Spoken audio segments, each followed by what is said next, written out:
This is the Andy Kid. This is the Talkin VAWLS channel.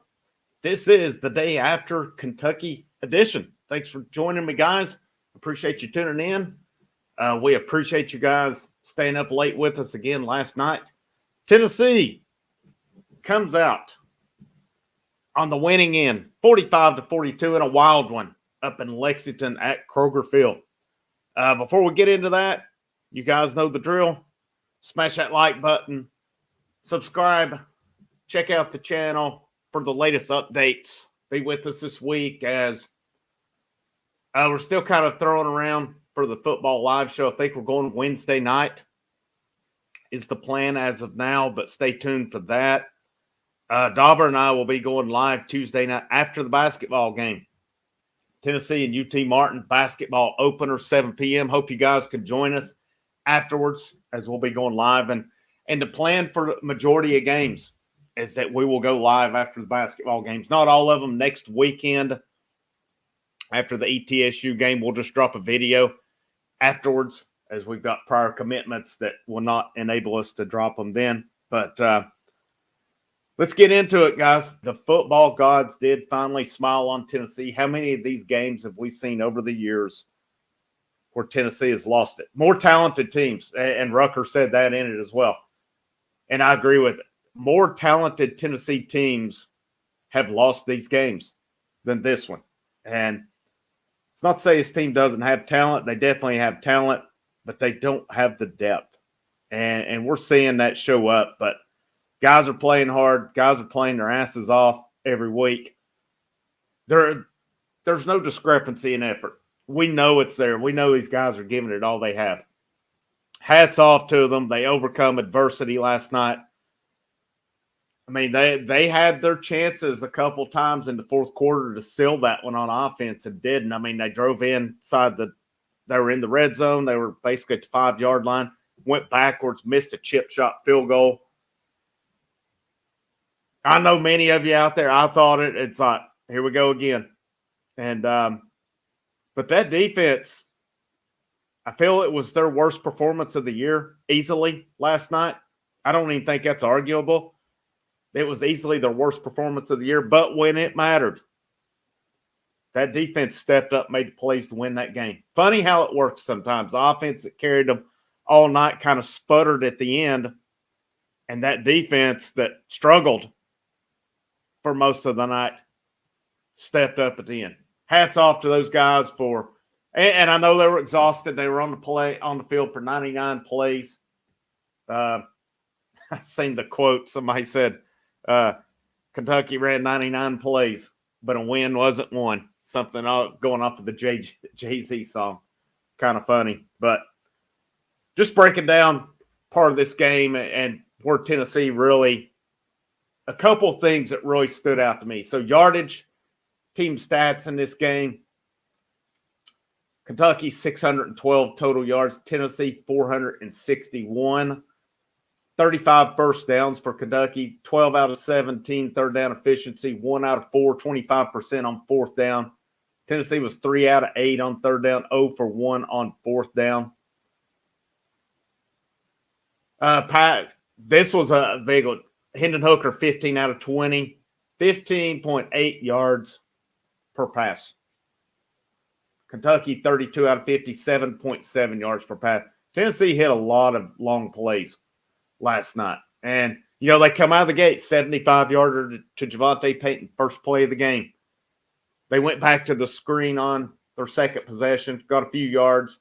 He had VAWLS Jones open and missed him and then hit him again for a touchdown. I really wonder if Hyatt would have scored, how big of a game changer that was, because he stepped out of bounds.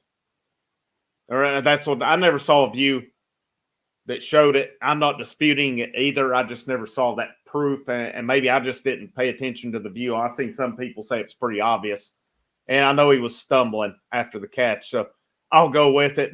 Nobody seemed to be too upset about it on the field. And then they had the fumble exchange, and then Kentucky goes back down. That was really a 14-point swing because Kentucky went right back down and scored.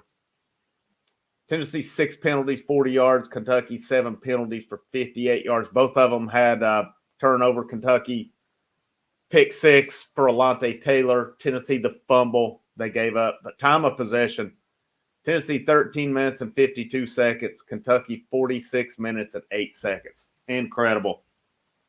Incredible. And this thing, that just shows you how high-powered this offense is. Insane that they score 45 points in just under 14 minutes of possession.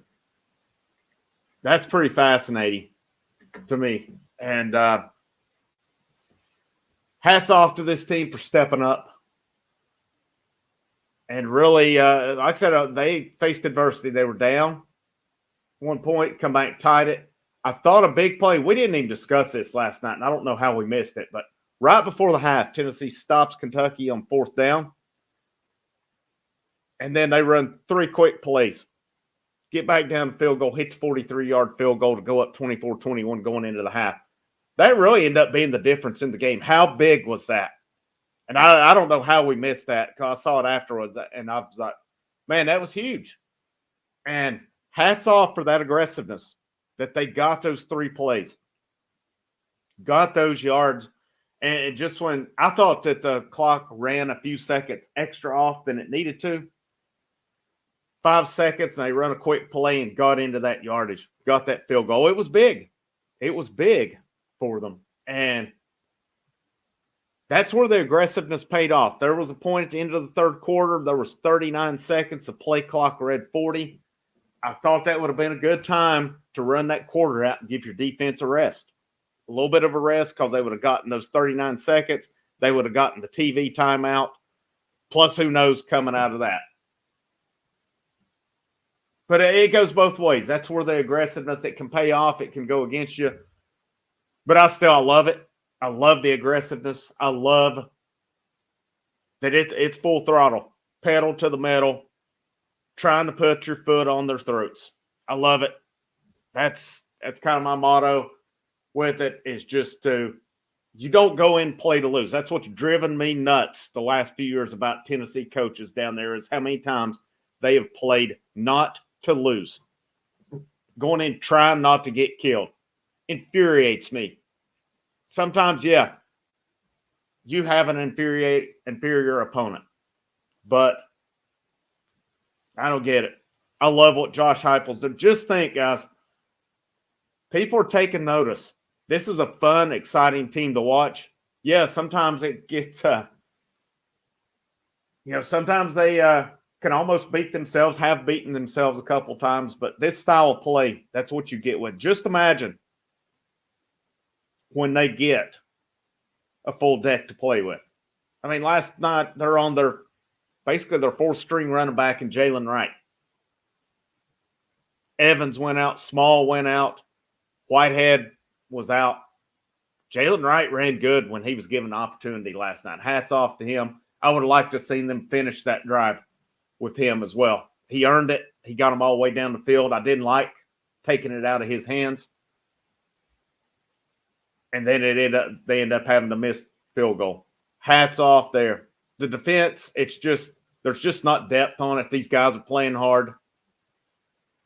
I definitely think in the offseason, via the portal, they can upgrade at some positions. But, we'll see. There's 3 more games left. I feel confident of 7-5. And you know what, man? I know nobody's expecting Tennessee to win this week. I'm Josh Heupel. I'm going in, putting it all out there. No stone unturned. Don't play conservative. Don't play not to lose. If Georgia drills you, they drill you, but go out playing your game. Go out playing your game. Georgia's not seen an offense like Tennessee this year. Tennessee's not seen a defense like Georgia. Something's got to give. I think Tennessee's going to be in this game for a while this week. It may end up like Alabama, where they were in it up till the 4th quarter, and maybe some mistakes helped Georgia get away from them. Georgia's not holding Tennessee under 14 points this week. That's no disrespect to Georgia. Their defense is awesome. I think this offense will pose a little bit of something Georgia hasn't seen this week. So Again, you guys can sit here and criticize me. Said, "Oh, here we go again." That's my personality, guys, in sports. I play to win. I go in expecting to win. It's the same with my teams. I go in expecting them to win. Okay, I'm not saying I'm picking Tennessee to beat Georgia next week. I think Georgia's the team to beat this year. I think this is their year. But I also expect Tennessee to make them sweat next week. It's 3:30. Neyland Stadium, I think, will be rocking next week. That win last night, fans are excited. It was a big win for this program. It was a big win for Josh Heupel and what he's doing. And the job he is doing this year is phenomenal. 71 scholarship players. Depth is tested in addition to that. They're doing an awesome job. The main thing Josh Heupel needs to do, they need to get relentless on the recruiting trail. I don't know what we're seeing at. I don't know how much these sanctions, these potential violations and things are hampering them in recruiting. But that's one thing I want to see from Heupel. That's something that there's been that question about, can they recruit? We don't know yet. And I don't know that it's been a fair deck based on all the circumstances, based on when they got there. But Josh Heupel and his staff get relentless on the recruiting trail. I think we'll see some difference pay off here in this next month leading up to early signing day. I think they'll pull some guys. I wouldn't throw my towel in on the Walter Nolan sweepstakes yet either. He may very well end up at Texas A&M. But if he makes a game or two in Knoxville, that recruitment is not over by any stretch of the imagination. And there may be other guys come into the fold as well. I hope they utilize this game against Georgia. Regardless if Georgia comes in there and wins, I think you're going to have a very good atmosphere, a very good setting and scene this week. Georgia's a hell of a team. It's going to take a monumental effort to beat them. But I want to see this team continue with the same mindset, playing to win, playing aggressive. And if it gets you beat, it gets you beat. So be it. You're playing the number one team in the nation. You got nothing to lose. Great win again last night for Tennessee. This program keeps growing. 7-5. That was actually my prediction coming into the season. 7-5. And of course, we're not there yet. I think there's a good shot. I think South Alabama and Vanderbilt are very winnable games. And then we'll see where they go with the bowl game. I'm still sticking to my guns. I hope they play Clemson. But I could see with that more wins, they end up getting picked for a tax layer or an Outback Bowl, something along those lines against a Big Ten team. But hats off to Josh Heupel. Hats off to this football team for fighting adversity, not giving up, keeping on, and doing their thing. Again, Tuesday night, Dauber and I, post-game, basketball, UT Martin. Wednesday night, I think that's the plan, 7 p.m. That's our weekly show. I know Boogie will put more on that tomorrow. I know he'll promote that more along the week. I think that's the plan right now. Next Saturday, Boogie and Dauber, post-game after Georgia, will be live. A lot of stuff going on with Tennessee Athletics, and it's an exciting time. This program as a whole, Tennessee soccer playing for the SEC championship today. Best of luck to those guys as well. Thank you guys for tuning in. My name's the Indy Kid. This is the Talkin' VAWLS Network. Keep on keeping on and go Big Orange.